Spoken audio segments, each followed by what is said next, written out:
ഓം ശാന്തി. 4/2/2014. ബാബ പറയുകയാണ്, മധുരമായ കുട്ടികളെ, ആത്മാഭിമാനിയാകുന്നതിനുള്ള അഭ്യാസം ചെയ്യൂ. എങ്കിൽ ദൈവിക ഗുണങ്ങൾ വന്നുകൊണ്ടിരിക്കും. വികാരി ചിന്തകൾ ഇല്ലാതാകും. അപാരമായ സന്തോഷം ഉണ്ടാകും. ചോദ്യം: തന്റെ പെരുമാറ്റത്തെ ശരിയാക്കുന്നതിനും അപാരമായ സന്തോഷത്തിലിരിക്കുന്നതിനും വേണ്ടി ഏതൊരു സ്മൃതി സദാ ഉണ്ടായിരിക്കണം? ഉത്തരം: സദാ സ്മൃതിയിലുണ്ടാകണം. നമ്മൾ ദൈവിക സ്വരാജ്യത്തിന്റെ സ്ഥാപന ചെയ്യുകയാണ്. നമ്മൾ മൃത്യു ലോകത്തെ ഉപേക്ഷിച്ച് അമരലോകത്തിലേക്ക് പോവുകയാണ്. ഇതിലൂടെ അപാരമായ സന്തോഷം ഉണ്ടാകും. പെരുമാറ്റവും ശരിയായിക്കൊണ്ടിരിക്കും. എന്തുകൊണ്ടെന്നാൽ പുതിയ ലോകമായ അമരലോകത്തിലേക്ക് പോകാൻ തീർച്ചയായും ദൈവികമായ ഗുണങ്ങൾ വേണം. സ്വരാജ്യത്തിനായി അനേകം പേരുടെ മംഗളവും ചെയ്യേണ്ടതുണ്ട്. എല്ലാവർക്കും വഴി പറഞ്ഞുകൊടുക്കണം. ഓം ശാന്തി. കുട്ടികൾ, ഞാൻ ഈ ലോകത്തിലേതാണ്, ഈ നാടകശാലയിലേതാണ് ഞാൻ എന്ന് വിചാരിച്ച് ഇരിക്കരുത്. കുട്ടികൾക്കറിയാം, രാമരാജ്യം അഥവാ സൂര്യവംശി രാജ്യം എന്ന് വിളിക്കുന്ന നമ്മുടെ ദൈവിക രാജ്യത്തിൽ എത്രത്തോളം സുഖവും ശാന്തിയും ഉണ്ടായിരുന്നു എന്ന്. ഇപ്പോൾ നമ്മൾ വീണ്ടും ദേവതയായി മാറുകയാണ്. മുമ്പും ആയിട്ടുണ്ട്. നമ്മൾ തന്നെയായിരുന്നു സർവഗുണ സമ്പന്നർ, ദൈവിക ഗുണമുള്ളവർ. നമ്മൾ നമ്മുടെ രാജ്യത്തിലായിരുന്നു. ഇപ്പോൾ ഈ നാടകശാല രാവണ രാജ്യമാണ്. നമ്മൾ നമ്മുടെ സ്വന്തം രാജ്യത്തിൽ വളരെ സുഖികളായിരുന്നു. അതിനാൽ ഉള്ളിൽ വളരെയധികം സന്തോഷവും നിശ്ചയവും വേണം. എന്തുകൊണ്ടെന്നാൽ നിങ്ങൾ വീണ്ടും തന്റെ രാജധാനിയിലേക്ക് പോകുകയാണ്. രാവണൻ നിങ്ങളുടെ രാജ്യത്തെ അപഹരിച്ചിരിക്കുകയാണ്. മക്കൾക്കറിയാം, നമ്മുടേതായി സൂര്യവംശ രാജ്യമുണ്ടായിരുന്നു. രാമരാജ്യത്തിലേതായിരുന്നു നമ്മൾ. ആ സമയത്ത് എല്ലാ ദൈവിക ഗുണങ്ങളും നമ്മളിലുണ്ടായിരുന്നു. ജീവിതവും വളരെ സുഖകരമായിരുന്നു. ബാബ പറയുകയാണ്, മക്കളെ, പിന്നീട് രാവണൻ നിങ്ങളുടെ രാജ്യത്തെ അപഹരിച്ചു. ഇപ്പോൾ അച്ഛൻ വന്ന് വീണ്ടും സ്വന്തമായതിന്റെയും അന്യന്റെയും രഹസ്യം മനസ്സിലാക്കി തരികയാണ്. അതായത് അരക്കൽപ്പം നിങ്ങൾ സ്വന്തം രാജ്യത്തിൽ, അതായത് രാമരാജ്യത്തിലായിരുന്നു. പിന്നീട് നിങ്ങൾ അന്യരാജ്യം, അതായത് രാവണ രാജ്യത്തിലേക്ക് വന്നു. കുട്ടികൾക്ക് ഓരോ കാര്യത്തിലും നിശ്ചയമുണ്ടെങ്കിൽ സന്തോഷമുണ്ടാകും, പെരുമാറ്റവും ശരിയാകും. ഇപ്പോൾ ഈ രാവണ രാജ്യമാകുന്ന അന്യദേശത്ത് നിങ്ങൾ വളരെ ദുഃഖിതരാണ്. ഭാരതവാസികളായ ഹിന്ദുക്കൾ മനസ്സിലാക്കുന്നു, നമ്മൾ വിദേശികൾ വന്നപ്പോൾ വളരെ ദുഃഖിതരായി തീർന്നു എന്ന്. യഥാർത്ഥത്തിൽ ബാബ പറയുന്നത്, കുട്ടികളെ, ഇപ്പോൾ സുഖികളാണ്. കാരണം നിങ്ങൾ സ്വദേശത്താണ്. പക്ഷേ ഇത് അല്പകാലത്തേക്കുള്ള വെള്ളത്തിലെ കുമിളയ്ക്ക് സമാനമായ സുഖം മാത്രമാണ് ഈ ലോകത്തിലുള്ളത്. നിങ്ങൾ കുട്ടികൾ ഇപ്പോൾ സദാകാലത്തേക്ക് സുഖമുള്ള ലോകത്തിലേക്ക് പോകുകയാണ്. അതിനാൽ നിങ്ങൾ കുട്ടികളുടെ ഉള്ളിൽ വളരെയധികം സന്തോഷമുണ്ടായിരിക്കണം. ജ്ഞാനം ബുദ്ധിയിലില്ലെങ്കിൽ ബുദ്ധി കല്ലിന് സമാനമാകും. കുട്ടികൾക്കറിയാം, നമ്മൾ വീണ്ടും രാജ്യം നേടും. ഇത് ബുദ്ധിമുട്ടുള്ള കാര്യമൊന്നുമല്ല. രാജ്യം നിങ്ങൾ നേടിയിരുന്നു. പിന്നീട് അരക്കൽപ്പം രാജ്യം ഭരിച്ചിരുന്നു. അതിനുശേഷം രാവണൻ നമ്മുടെ മുഴുവൻ കലകളെയും ഇല്ലാതാക്കി. അഥവാ ഏതെങ്കിലും നല്ല കുട്ടികളുടെ പെരുമാറ്റം വളരെ മോശമായാൽ പറയാറുണ്ടല്ലോ, നിന്റെ തേജസ്സെല്ലാം പോയില്ലോ. ഇവിടെ ബാബ പരിധിയില്ലാത്ത കാര്യങ്ങൾ മനസ്സിലാക്കി തരാണ്. മക്കൾ മനസ്സിലാക്കണം, മായ നമ്മുടെ തേജസ് മുഴുവൻ ഇല്ലാതാക്കി. നമ്മൾ വീണുകൊണ്ടേയിരുന്നു. ഇപ്പോൾ പരിധിയില്ലാത്ത അച്ഛൻ ദൈവിക ഗുണങ്ങൾ പഠിപ്പിക്കുകയാണ്. അതിനാൽ സന്തോഷം അതിരില്ലാതെ മക്കൾക്ക് വർദ്ധിക്കണം. അധ്യാപകൻ അറിവ് നൽകുമ്പോൾ വിദ്യാർത്ഥികൾക്ക് സന്തോഷമുണ്ടാകും. ഇതാണെങ്കിൽ പരിധിയില്ലാത്ത ജ്ഞാനമാണ്. എന്റെ ഉള്ളിൽ ഒരാസുരീയ അവഗുണവും ഇല്ലല്ലോ എന്ന് സ്വയം നോക്കണം. സമ്പൂർണമായി മാറിയില്ലെങ്കിൽ ശിക്ഷകൾ അനുഭവിക്കേണ്ടതായി വരും. പക്ഷേ എന്തിന് എന്റെ മക്കൾ ശിക്ഷ അനുഭവിക്കണം? അതിനാൽ ബാബയെ നല്ലതുപോലെ ഓർമ്മിക്കണം. അതായത് ഏതൊരച്ഛനാണോ രാജ്യഭാഗ്യം നൽകുന്നത്, ആ അച്ഛനെ നന്നായി ഓർമ്മിക്കൂ. നമ്മുടെ ഉള്ളിൽ എന്തെല്ലാം ദൈവിക ഗുണങ്ങൾ ഉണ്ടായിരുന്നു അതെല്ലാം വീണ്ടും ധാരണ ചെയ്യണം. എങ്ങനെയാണോ സത്യുഗത്തിൽ രാജാവും റാണിയും, പ്രജകളും അതേപോലെ ദൈവിക ഗുണമുള്ളവരായിരിക്കും. ദൈവിക ഗുണങ്ങൾ എന്താണെന്ന് മക്കൾക്കറിയാമല്ലോ. അഥവാ ഗുണങ്ങൾ എന്താണെന്നേ അറിയില്ലെങ്കിൽ പിന്നെ നിങ്ങൾ ആ ഗുണങ്ങൾ എങ്ങനെ ജീവിതത്തിൽ കൊണ്ടുവരും? പാടാറുണ്ടല്ലോ, സർവഗുണ സമ്പന്നൻ. അതിനാൽ പുരുഷാർത്ഥം ചെയ്ത് മക്കളും സർവഗുണ സമ്പന്നരായി മാറണം. നല്ലതുപോലെ പരിശ്രമിക്കണം. വികാരി ദൃഷ്ടി കുട്ടികളിൽ വരുന്നു.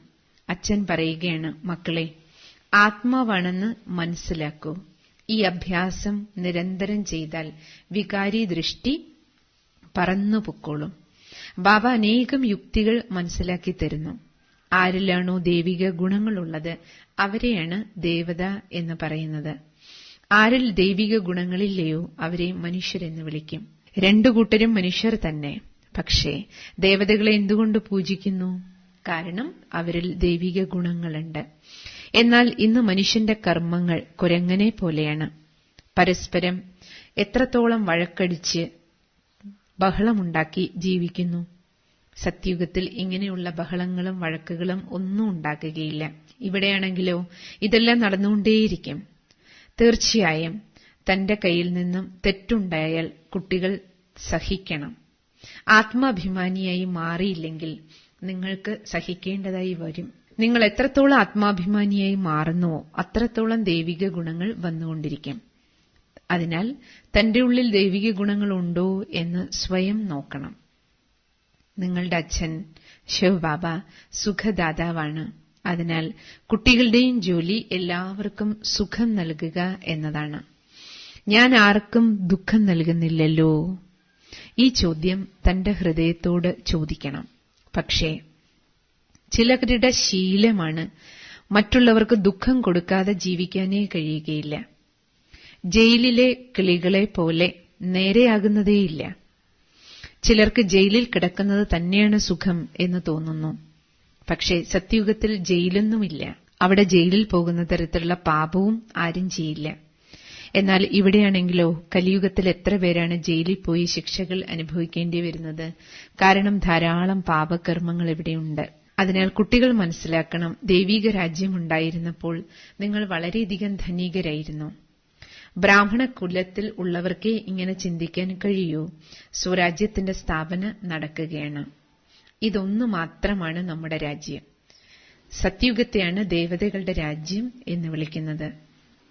ആത്മാവിന് എപ്പോഴാണോ ജ്ഞാനം ലഭിക്കുന്നത് അപ്പോഴാണ് സന്തോഷം ഉണ്ടാകുന്നത്. തീർച്ചയായും ജീവാത്മാവ് എന്നാണ് പറയേണ്ടത്. നമ്മൾ ജീവാത്മാക്കൾ എപ്പോഴാണോ ദേവീദേവതാ ധർമ്മത്തിലുണ്ടായിരുന്നത് അപ്പോൾ ഈ മുഴുവൻ വിശ്വത്തിലും നിങ്ങളുടെ രാജ്യമായിരുന്നു. ഈ ജ്ഞാനം മക്കൾക്കുള്ളതാണ്. നമ്മുടെ രാജ്യം ഉണ്ടായിരുന്നു. നമ്മൾ തന്നെയാണ് സദോ പ്രധാനമായിരുന്നത്. ഇതൊന്നും ഇപ്പോൾ ഭാരതവാസികൾ മനസ്സിലാക്കുന്നില്ല. നിങ്ങൾ മാത്രമാണ് ഈ മുഴുവൻ ജ്ഞാനവും മനസ്സിലാക്കുന്നത്. ദേവതയായിരുന്നത് നിങ്ങൾ കുട്ടികൾ തന്നെയാണ്. ഇപ്പോൾ നിങ്ങൾക്ക് തന്നെ വീണ്ടും ആയിത്തീരണം. പക്ഷേ പലതരത്തിലുള്ള വിഘ്നങ്ങളും തീർച്ചയായും വരും. ഓരോ ദിവസം കഴിയുന്തോറും മക്കൾക്ക് ഉന്നതിയും ഉണ്ടായിക്കൊണ്ടിരിക്കും. കുട്ടികളുടെ പേരും ലോകത്തിന് മുന്നിൽ പ്രസിദ്ധമാകും. കുറച്ചു കഴിയുമ്പോൾ എല്ലാവരും മനസ്സിലാക്കും, ഇത് നല്ല സ്ഥാപനമാണ്, ഇവർ നല്ല കാര്യങ്ങളാണ് ചെയ്യുന്നത്, ജീവിക്കാനുള്ള വളരെ സഹജമായ വഴിയാണ് പറഞ്ഞു കൊടുക്കുന്നത്. കുട്ടികൾ സദോ പ്രധാനമായിരുന്നു. നിങ്ങൾ ദേവതകളായിരുന്നു. നിങ്ങൾ നിങ്ങളുടെ രാജധാനിയിലാണ് ജീവിച്ചിരുന്നത്. പക്ഷേ ഇപ്പോഴോ തമോ പ്രധാനമായി മാറിയിരിക്കുന്നു. ബാബ പറയുകയാണ്, മക്കളെ, ആർക്കും തന്നെ ഈ സമയത്ത് അറിയില്ല നമ്മളിപ്പോൾ ജീവിക്കുന്നത് രാവണ രാജ്യത്തിലാണ്. നിങ്ങൾക്കറിയാം നിങ്ങൾ ആത്മാക്കൾ എത്രത്തോളം പരിശുദ്ധരായിരുന്നു. എന്നാൽ ഇപ്പോൾ വളരെയധികം കലർപ്പ് നിറഞ്ഞവരായി മാറി. പുനർജന്മങ്ങൾ എടുത്തെടുത്ത് മക്കളുടെ ബുദ്ധി പവിഴ ബുദ്ധിയിൽ നിന്ന് കല്ലിന് സമാനമായി തീർന്നു. ഇപ്പോൾ നമ്മൾ നമ്മുടെ സ്വരാജ്യം സ്ഥാപിക്കുകയാണ്. അതിനാൽ നിങ്ങൾക്ക് ഉള്ളിൽ വളരെയധികം സന്തോഷത്തിന്റെ തുള്ളിച്ചാട്ടമുണ്ടാകണം. പുരുഷാർത്ഥത്തിൽ മക്കൾ മുഴുകണം. ആരാണോ കൽപ്പം മുമ്പും പുരുഷാർത്ഥത്തിൽ മുഴുകിയിരുന്നത് അവർ തീർച്ചയായും ഇപ്പോഴും പുരുഷാർത്ഥത്തിൽ മുഴുകും. പക്ഷേ പുരുഷാർത്ഥം സംഖ്യാക്രമം അനുസരിച്ചായിരിക്കും. അതിനനുസരിച്ചാണ് ദൈവിക രാജ്യത്തിന്റെ സ്ഥാപനയും നടക്കുന്നത്. പക്ഷെ കുട്ടികൾ ഈ കാര്യങ്ങളൊക്കെ മിനിറ്റിന് മറന്നുപോകുന്നു. ഇല്ലെങ്കിൽ ബാബ പറയുന്നത്, മക്കളെ, മറന്നില്ലായിരുന്നു എങ്കിൽ നിങ്ങളുടെ ഉള്ളിൽ എത്രയധികം സന്തോഷം ഉണ്ടായിരിക്കണം. പരസ്പരം ഓർമ്മപ്പെടുത്തൂ, മന്മന ഭവ. അച്ഛനെ ഓർമ്മിക്കൂ. ഇപ്പോൾ അച്ഛനിൽ നിന്നാണ് മക്കൾ രാജധാനി നേടുന്നത്. ഇത് പുതിയ കാര്യമൊന്നുമല്ല.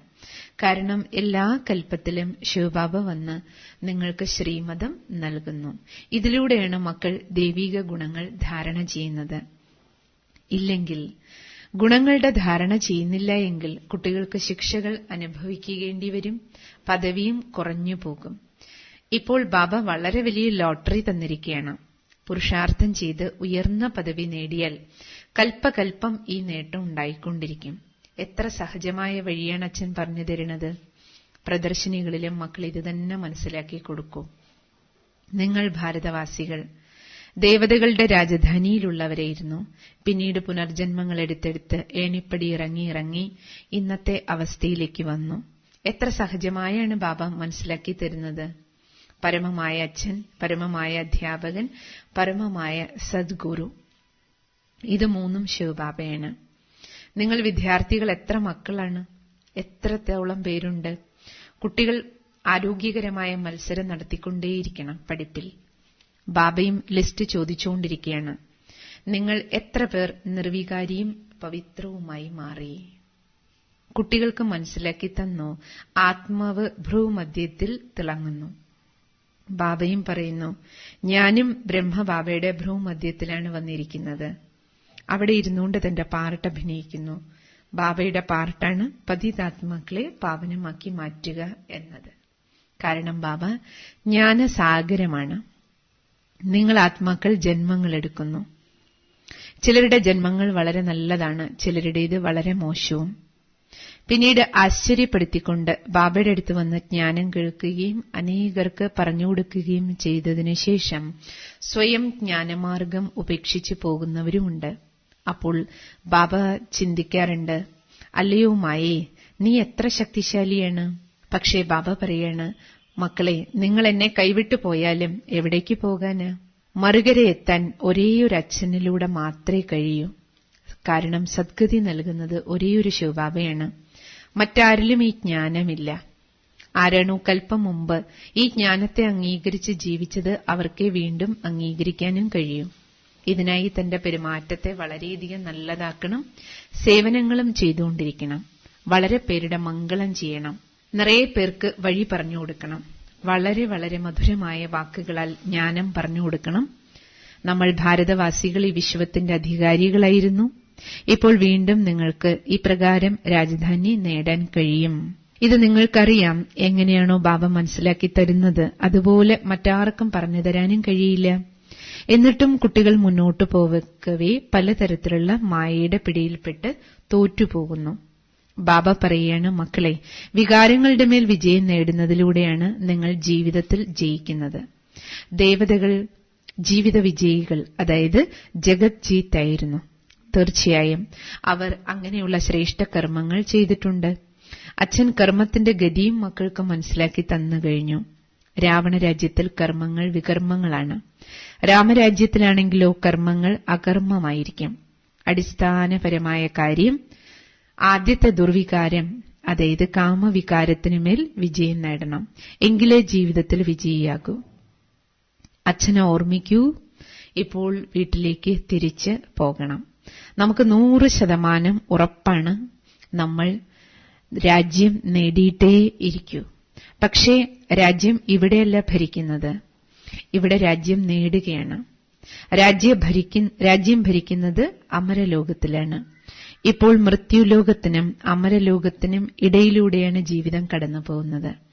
ഇതും മറന്നുപോകുന്നു. അതിനാലാണ് ബാബയ്ക്ക് മിനിറ്റിന് ഓരോ കാര്യങ്ങളും വീണ്ടും വീണ്ടും ഓർമ്മിപ്പിക്കേണ്ടി വരുന്നത്.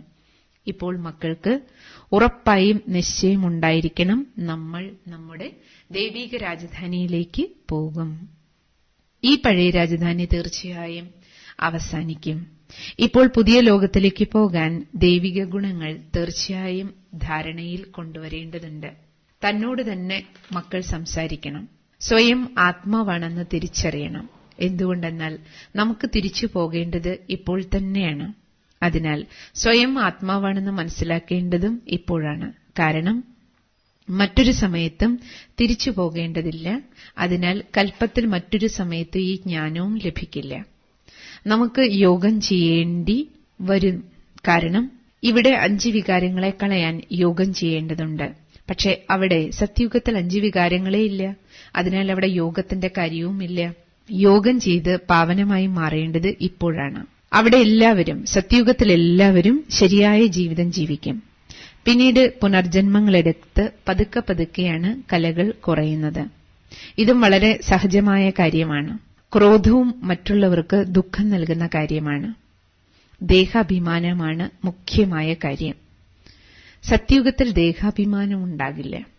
ആത്മാഭിമാനിയായതിനാൽ വികാരി ദൃഷ്ടിയും പ്രവർത്തിക്കില്ല. വളരെ പവിത്രമായ ദൃഷ്ടിയായിരിക്കും. രാവണരാജ്യത്തിൽ എല്ലാവരുടെയും ദൃഷ്ടി വികാരി ദൃഷ്ടിയായി തീരുന്നു. നിങ്ങൾക്കറിയാം, നമ്മൾ സത്യുഗ ലോകത്തിൽ വളരെ സുഖകരമായി ജീവിച്ചു. അവിടെ കാമവികാരവും ഉണ്ടായിരുന്നില്ല, ക്രോധവുമില്ല. ഇതിനെക്കുറിച്ച് പാട്ട് തന്നെയുണ്ട്. അവിടെ ഈ വികാരങ്ങളൊന്നുമില്ല. നമുക്കനേകം തവണ വിജയവും തോൽവിയും ഉണ്ടായിട്ടുണ്ട്. സത്യുഗം മുതൽ കലിയുഗം വരെ എന്തെല്ലാം നാടകത്തിൽ നടന്നുവോ അതെല്ലാം അതേപോലെ ആവർത്തിക്കും. അച്ഛൻ അഥവാ അധ്യാപകനിൽ നിന്ന് എന്ത് ജ്ഞാനമാണോ ലഭിച്ചത് അതെല്ലാവർക്കും കേൾപ്പിച്ചുകൊണ്ടിരിക്കണം. ബാബയാകുന്ന ഈ ആത്മീയ അധ്യാപകനും അത്ഭുതകരമായ കാര്യങ്ങളാണ് പറഞ്ഞു തന്നുകൊണ്ടിരിക്കുന്നത്. ഉയർന്നയിലുയർന്ന ഭഗവാൻ, ഉയർന്നയിലുയർന്ന അധ്യാപകൻ ശിവബാബയാണ്. ആ ബാബ നമ്മളെയും ഉയർന്നതിലും ഉയർന്ന ദേവതയാക്കി മാറ്റുകയാണ്. നിങ്ങൾ സ്വയം നോക്കണം, ബാബ എങ്ങനെയാണ് ദേവതാധർമ്മം സ്ഥാപിക്കുന്നത്. നിങ്ങൾ സ്വയം ദേവാത്മാക്കളായി മാറുകയാണ്. ഇപ്പോഴാണെങ്കിൽ എല്ലാവരും ഞാൻ ഹിന്ദുവാണെന്ന് പറഞ്ഞിരിക്കുന്നുണ്ട്. പക്ഷേ വാസ്തവത്തിൽ അവർക്കിത് മനസ്സിലാക്കി കൊടുക്കണം, നമ്മൾ ആദിസനാതന ദേവീ ദേവതാധർമ്മത്തിലേതാണ്. ബാക്കി എല്ലാ ധർമ്മങ്ങളും ഇന്നുണ്ട്, ദേവതാധർമ്മം മാത്രം ഇല്ലാതായിരിക്കുന്നു. ഇത് വളരെ പവിത്രമായ ഒരു ധർമ്മമായിരുന്നു. ഇതുപോലെ പവിത്രമായ മറ്റൊരു ധർമ്മം ഈ ഭൂമിയിൽ ഉണ്ടായിരുന്നില്ല. ഇപ്പോൾ പവിത്രതയില്ലാത്തതിനാൽ ഹിന്ദുക്കൾക്കാർക്കും ഞാൻ ദേവതയാണെന്ന് പറയാനേ കഴിയില്ല. മക്കൾക്കറിയാം, ആദിസനാതന ദേവീ ദേവതാധർമ്മത്തിലേതായിരുന്നു നിങ്ങൾ. അതിനാലാണ് ദേവതകളെ എല്ലാവരും പൂജിക്കുന്നത്. ക്രിസ്തുവിനെ പൂജിക്കുന്നവർ ക്രിസ്ത്യാനികളാണ്, ബുദ്ധനെ പൂജിക്കുന്നവർ ബൗദ്ധികളാണ്. അതേപോലെ ദേവതകളെ പൂജിക്കുന്നവർ ദേവതകളാണ്. പിന്നീട് സ്വയം ഹിന്ദുവാണെന്ന് എന്തിനാണ് പറയുന്നത്? യുക്തിപൂർവം പറഞ്ഞു കൊടുക്കണം. ഹിന്ദു ധർമ്മം എന്ന് പറയും. അഥവാ ഈ ധർമ്മത്തിൽപ്പെട്ടവർക്ക് ഞാൻ ആദിസനാതന ദേവീ ദേവതാധർമ്മത്തിലേതാണ് എന്ന് മനസ്സിലാക്കാൻ കഴിയുന്നില്ല. കാരണം ദൈവിക ഗുണങ്ങളെല്ലാം നഷ്ടപ്പെട്ടുപോയി. ഹിന്ദുക്കളെല്ലാം ആദിസനാതന ദേവീ ദേവതാ ധർമ്മത്തിലേത് ആയിരുന്നു. ഇത് നിങ്ങൾ പറഞ്ഞു മനസ്സിലാക്കി കൊടുക്കും. ഹിന്ദു എന്നത് ധർമ്മത്തിന്റെ പേരല്ല, രാജ്യത്തിന്റെ പേരാണ്. ദേവതകൾ പവിത്രമായിരുന്നു, ഇപ്പോൾ അപവിത്രമായിപ്പോയി. അതിനാലാണ് ഹിന്ദുക്കൾക്ക് ദേവത എന്ന പേര് പറയാൻ കഴിയാത്തത്. കൽപ്പകൽപ്പ ഇതെല്ലാം സംഭവിക്കും. ദേവതകൾ ഉണ്ടായിരുന്നപ്പോൾ ആ രാജ്യത്തിൽ എത്ര സമ്പന്നരുണ്ടായിരുന്നു. ഇപ്പോൾ നോക്കൂ, ഭാരതവാസികളെല്ലാം പാപ്പരായിപ്പോയി. ദേവതകൾ കോടിപതികളായിരുന്നു. ബാബ നല്ല നല്ല യുക്തികൾ പറഞ്ഞു തരുന്നു. നിങ്ങൾ സത്യുഗത്തിൽ വസിക്കുന്നവരാണോ അതോ കലിയുഗീവാസികളാണോ എന്ന് ചോദിക്കാൻ കഴിയും. കലിയുഗികളാണെങ്കിൽ തീർച്ചയായും നരകവാസിയാണ്. സത്യുഗത്തിൽ വസിക്കുന്നവർ സ്വർഗവാസികളായ ദേവതകളായിരുന്നു. ഇങ്ങനെ ചോദ്യം ചോദിച്ചാൽ മനസ്സിലാക്കും, ചോദ്യം ചോദിക്കുന്നവർക്ക് തീർച്ചയായും തന്നെ പരിവർത്തനപ്പെടുത്തി ദേവതകളാക്കി മാറ്റാനും കഴിയും. അല്ലാതെ മറ്റാർക്കും ചോദിക്കാൻ സാധിക്കില്ല. ഭക്തിമാർഗം തികച്ചും വേറിട്ടതാണ്. ഭക്തിയുടെ ഫലം എന്താണ്? ഭക്തിയുടെ ഫലമാണ് ജ്ഞാനം. സത്യത്രേതായുഗങ്ങളിൽ ഭക്തി ഉണ്ടായിരുന്നില്ല. ജ്ഞാനത്തിലൂടെ അരക്കൽപ്പം പകലും ഭക്തിയിലൂടെ അരക്കൽപ്പം ജീവിതം ഇരുട്ടിലേക്കും പോയി. അംഗീകരിക്കേണ്ടവരാണെങ്കിൽ ഈ ജ്ഞാനം കേൾക്കുമ്പോൾ തീർച്ചയായും അംഗീകരിക്കും. അംഗീകരിക്കാത്തവരാണെങ്കിൽ ജ്ഞാനത്തെ ഒരിക്കലും അംഗീകരിക്കില്ല. അതിനാൽ അവർ ഭക്തിയെയും അംഗീകരിക്കില്ല. കേവലം പണം സമ്പാദിക്കാൻ മാത്രമേ അവർക്കറിയൂ. നിങ്ങൾ കുട്ടികൾ ഇപ്പോൾ യോഗബലത്താൽ ശ്രീമതത്തിലൂടെ രാജധാനി സ്ഥാപിച്ചുകൊണ്ടിരിക്കുന്നു. പിന്നീട് അരക്കൽപ്പത്തിനു ശേഷം രാജ്യവും നഷ്ടപ്പെടുത്തും. ഈ കാലചക്രം കറങ്ങിക്കൊണ്ടേയിരിക്കും. അച്ഛാ, വളരെ കാലത്തെ വേർപാടിനു ശേഷം തിരിച്ചു കിട്ടിയ മധുരമധുരമായ ഓമന സന്താനങ്ങൾക്ക് മാതാവും പിതാവുമായ ബാപ്ദാദയുടെ സ്നേഹസ്മരണകളും പുലർകാല വന്ദനവും.